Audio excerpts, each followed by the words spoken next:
তা কোন অতিথি আসবে শুনি? ইমন জানে।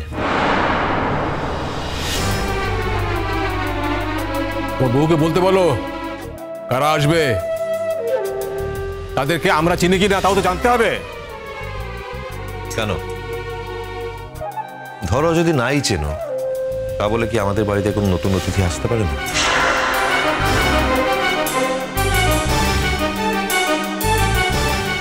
সে কথা তো হচ্ছে না। এত ঢাক ঢাক গুড় গুড় কিসের? হ্যাঁ,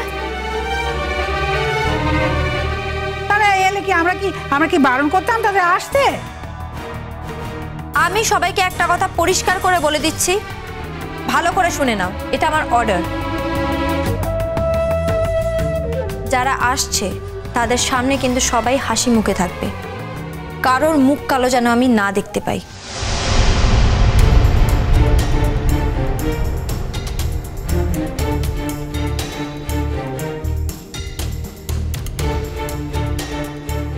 কেউ যেন খারাপ ব্যবহার না করে, তাহলে কিন্তু আমি বলে দিচ্ছি তার ফল ভালো হবে না।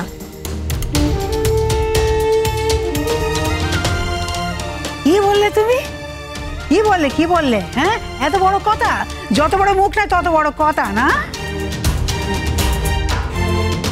তুমি বলছো আমাদের মুখে যেন কালি না থাকে, সেসব তুমি ঠিক করে দেবে নাকি?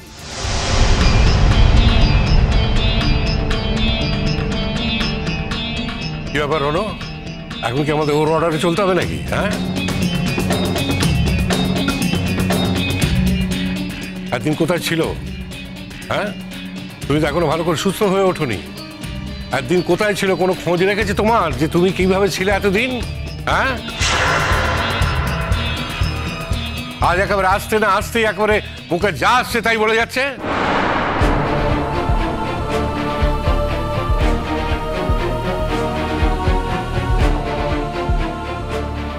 আমি তো চিরকালই এরকম, চিরকালই আমার মুখে যা আসে আমি তাই বলি।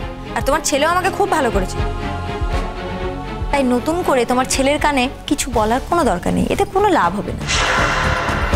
কি সুন্দর ভাষা মুখের, ছেলের কানে লাগিয়ে, বাহ চমৎকার।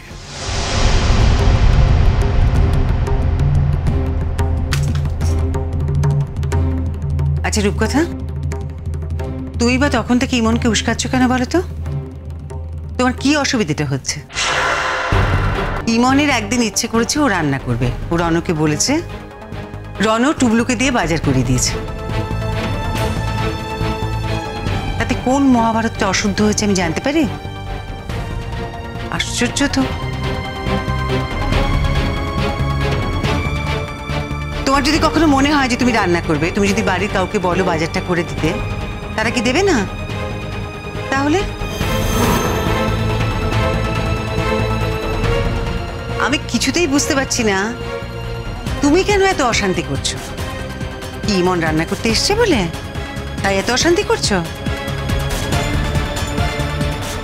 নাকি তা না, রনও বাজারটা করে দেবার ব্যবস্থা করেছে বলে তাই এত অশান্তি? কিসে এত সমস্যা তোমার? মেজমামি, অনেক সময় তুমি আমাকে অনেক রকমের কথা বলো, সেগুলো কিন্তু আমি এড়িয়ে চলি, কিন্তু সবসময় সেটা সম্ভব হয় না। তার কারণ তুমি ভুলে যাও যে সমস্ত কিছুর একটা লিমিট আছে। এক্স্যাক্টলি, সব কিছুরই একটা লিমিট থাকে রূপকথাতেই। আর সেই লিমিটটা যখন ক্রস হয়ে যায় তখন অনেকেরই সেটা অশোভন দেখতে লাগে, অশোভন শুনতে লাগে। সেটা তুমি কেন ভুলে যাও বলো তো?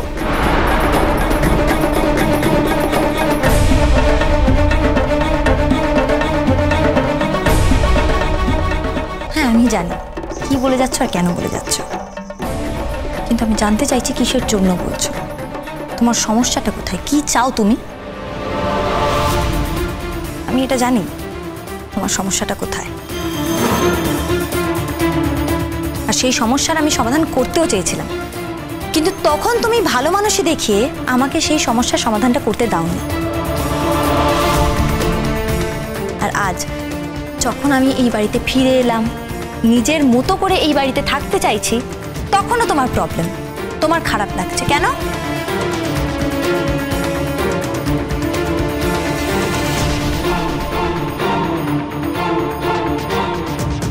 আমার যদি কিছুর দরকার হয়, কোনো কিছু যদি বাজার করে আনতে বলতে হয়, আমি সেটা স্ট্রিক্টলি মিস্টার রণজিৎ চ্যাটার্জিকে বলবো।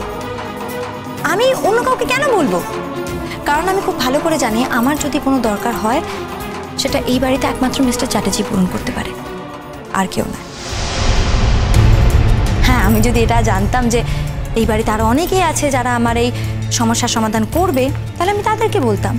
মানে যার বাজার করে আনার কথা, আমি যদি তাকে বলি বাজার করে আনতে, তাহলে সে তো আমাকে 1000টা প্রশ্ন করবে, 1000টা আমাকে কৈফিয়ত দিতে হবে। আর তার উত্তর যদি আমি না দিই, তখন আমাকে কথা শুনতে হবে। আমি এত ঝামেলার মধ্যে কেন যাব?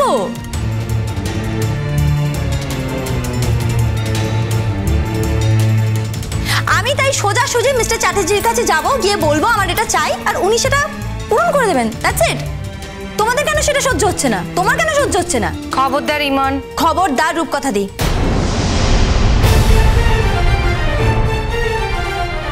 তুমি আমাকে খবরদার বলবে না, কারণ তোমার এই খবরদারি সবার উপর চলবে না কিন্তু।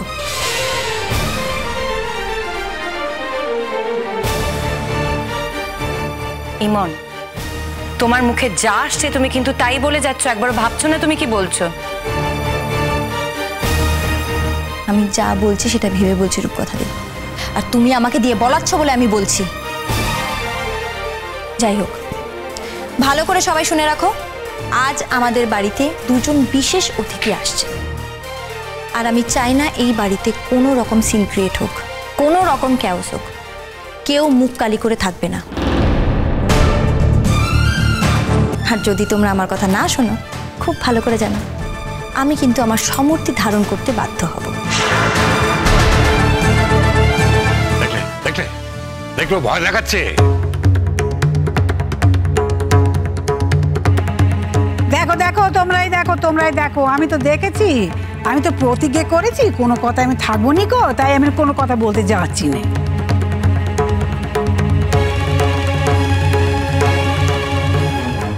না না, তাই বলে বাড়ির মধ্যে যা ইচ্ছে তাই করে যাবে?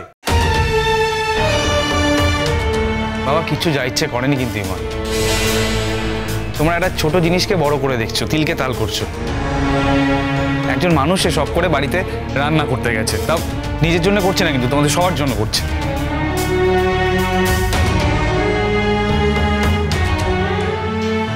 আরে রাখ, তুই আমার জন্য রান্না করছিস, তুই রান্নাকে মুখে দিতে পারবে?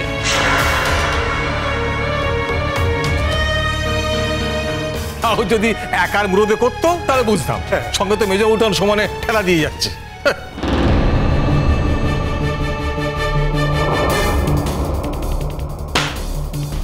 বেশ করেছি ঠাকুরপো, বেশ করেছি, ঠেলা দিয়েছি।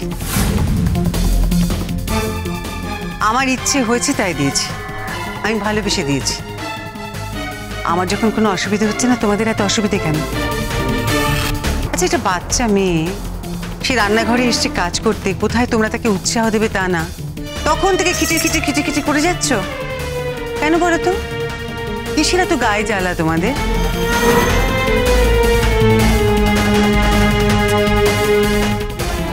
আচ্ছা, এইটুকু একটা মেয়ের উপর তোমরা সবাই সব সময় এরকম মুখিয়ে থাকো কেন? ওর ভালো কিচ্ছু কি তোমাদের নজরে পড়ে না? আশ্চর্য। ইমন আজকে কেন এত রান্না বান্না করছে সেটা যখন জানতে পারবে, তখন লজ্জায় তোমাদের মাথা নিচু হয়ে যাবে, বুঝতে পেরেছো?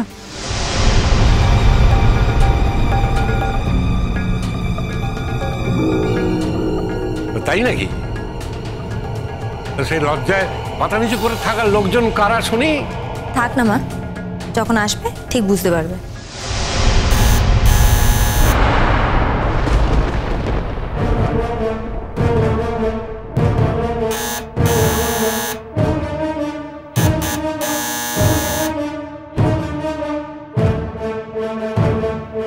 বাবা, তোমার একটা কথা বলি, যার যেটুকু ভালো গুণ আছে তাকে সম্মান দিতে শেখো, তা না হলে কিন্তু তোমার নিজের সম্মানহানি হবে। আর আমি দেখতে পাচ্ছি তোমরা সকলে মিলে শুধু শুধু ইমনকে তার একটা কাজের জন্য কথা শুনিয়ে যাচ্ছ।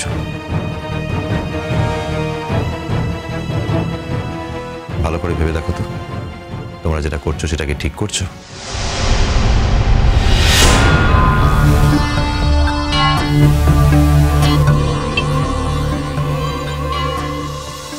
ব্যাস, এখন আর কোনো কথা হবে না। আমার মনে হয় যেই অতিথিদের আসার কথা ছিল তারা সবাই চলে এসেছে। সো প্লিজ, আমি সবাইকে বারবার বলছি, যারা আসছে তাদের যদি কোনো রকম অসম্মান হয় তাহলে কিন্তু আমি কাউকে ছেড়ে কথা বলবো না, মনে থাকে যেন।